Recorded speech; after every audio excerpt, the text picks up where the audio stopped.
At 8:12 on Thursday morning, my grocery app asked me to approve $1,840 in catering I had never ordered.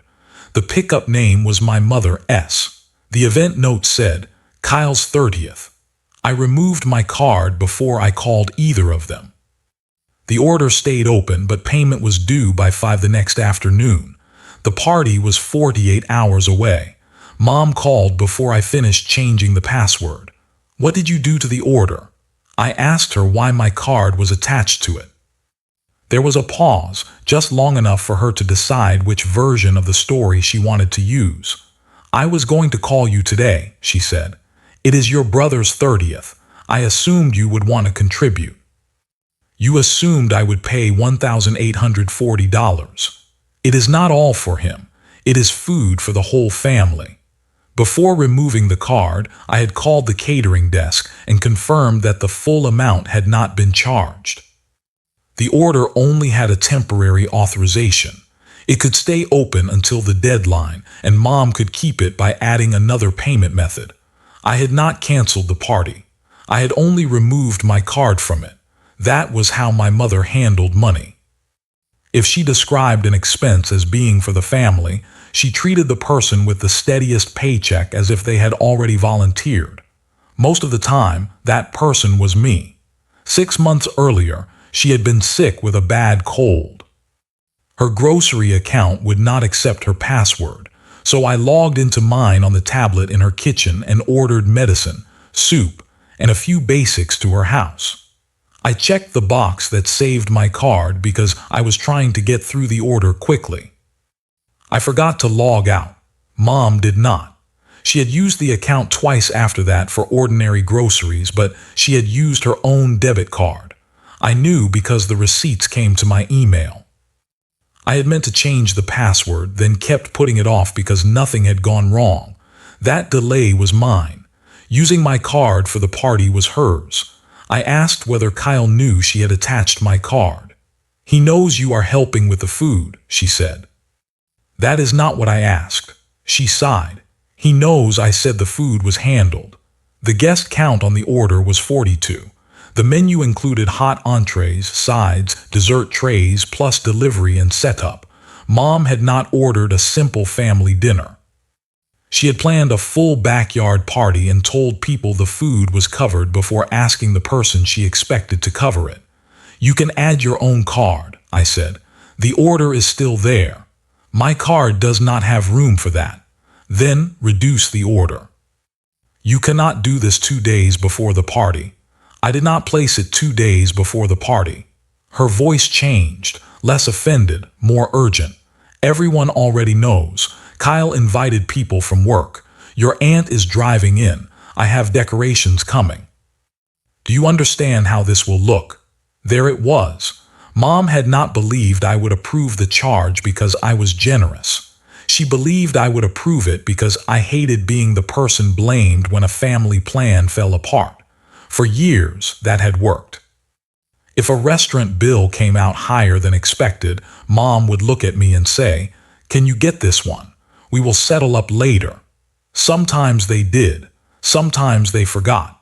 I usually let it go because arguing over money in front of everyone made me feel cheap. Mom had confused my discomfort with consent. I understand how it will look, I said. You told people the food was paid for when it was not. She hung up. About an hour later, Kyle called. He sounded embarrassed and angry, which was fair. A birthday party with your name on it can turn you into the center of a problem you did not create. Mom says you canceled the catering. I did not cancel it. She says the store will not process it. I removed my card. She can add another one. He went quiet. Then he asked, "Why was your card on it in the first place?"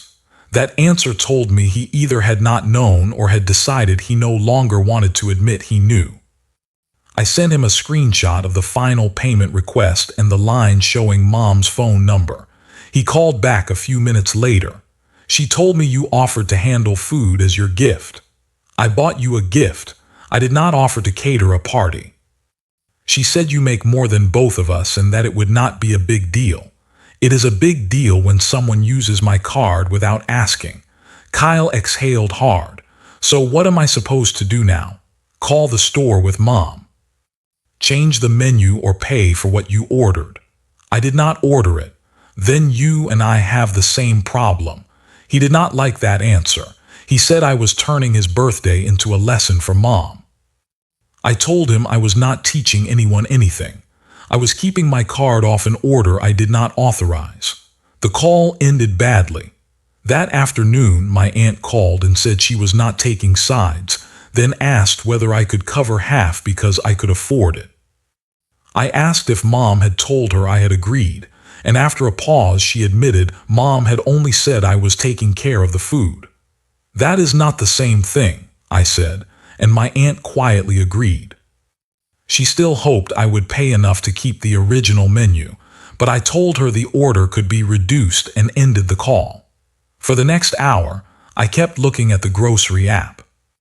Part of me wanted to put the card back, approve the charge, and deal with the argument after the party. I had enough money in checking to cover it. It would not have destroyed me. That was the most dangerous part. My mother had not chosen an amount I could never pay. She had chosen one large enough to hurt and small enough that she believed guilt would finish the transaction. I opened my banking app. I stared at the balance. Then I closed it. Paying would have bought one quiet weekend and sold my answer for every future request. That evening, Mom sent 3 messages. She said I had overreacted because the full charge had not gone through, that she had planned to repay me after the party, and that family should not need written permission for every favor. I answered only the last point. You need my permission to use my card. She did not respond until the next morning. By then, the app had sent another notice. Final payment was due by 5 that afternoon. Mom called at 11. Her voice was quieter. She said she could pay some of it, but not the whole amount. Kyle could cover part, but he had not planned for it. She asked me to put my card back for 24 hours and promised she would transfer the money after guests left. I asked why she had not called me before placing the order. Because I knew you would make it complicated, she said. That sentence did more than the order confirmation had. She had not forgotten to ask. She had avoided asking because asking gave me a chance to say no. I told her the card was not going back. She said then there will not be enough food. Then invite fewer people or order less food. The invitations are already out. The payment is still yours. She cried then, not loudly. She said she was tired of being the only person who made family events happen. She said Kyle had had a rough year and deserved one day that felt special. That part was probably true. Kyle had changed jobs twice and moved back into Mom's house for a few months. He was trying to get stable again. I understood why she wanted to do something generous for him. What I did not accept was her deciding that her generosity would come out of my account. After we hung up, I almost offered to pay for the desserts. It felt like a compromise that would let Kyle keep part of the party without giving Mom everything she wanted. Then I pictured the next family expense arriving the same way, already planned, already promised, with my only choice being how much of it I would absorb. A smaller unauthorized payment would still teach her that pressure worked. I left the card off the account. At 4:30, I checked the app one last time. The order had changed. The delivery and setup service was gone. So were 2 of the hot dishes and most of the desserts. The guest count had been reduced. A new payment method had been added, one I did not recognize.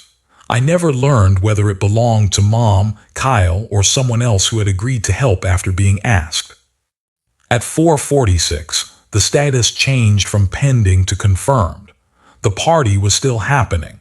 The people who had chosen the menu had changed the menu, then found money for what remained. It was just happening at the size the people hosting it could actually afford. Mom sent me a message 5 minutes later. I hope you are proud of yourself. I did not answer. Kyle texted that night. He said he and Mom had split the remaining cost. He also said he had told several coworkers not to come because there would not be enough food. I felt bad for him. I also noticed he did not say he expected me to reimburse him. The next afternoon, I stayed home. Mom had not formally uninvited me, and I had not formally declined. We had simply reached the point where showing up would have turned the party into another argument.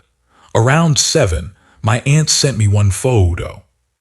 There were sandwich trays, 2 hot pans, a sheet cake, and people standing around Mom's backyard with paper plates. It looked like a normal birthday party that had been planned beyond someone's budget and then brought back inside it. Kyle called me 3 days later. He said the party had been fine, smaller than Mom wanted, but fine. Then he asked again whether I had ever agreed to pay. I told him no. He said Mom had made it sound like I had already approved everything. He did not apologize for accusing me of canceling his party. He said he had been stressed and that I could have warned him earlier. I reminded him I had called him the same morning I found out. He admitted that was true. Then he said, "I think Mom just assumed you would handle it because you always handle things." That was the closest he came to understanding the problem. We did not become closer after that conversation, but we did not stop speaking either. I took him to lunch 2 weeks later and gave him the gift I had already bought. We did not discuss the party. Mom and I changed more. I stopped using shared shopping accounts. I removed my card from the pharmacy profile she occasionally used. I changed the password on the streaming account I had been paying for and told her when access would end. She accused me of punishing her. I told her I was separating things that should never have been mixed. She still insists she would have paid me back. Maybe she believes that. I will never know because I did not let the charge become a debt we could argue about for the next year. I closed the grocery account a month later. The last receipt in it was not for the birthday catering. It was the old order from the night Mom was sick. Cold medicine, soup, and crackers. That was the purchase that had saved my card. I had meant it as help. After the party, I finally learned that help stops being help when someone else decides it is available without asking.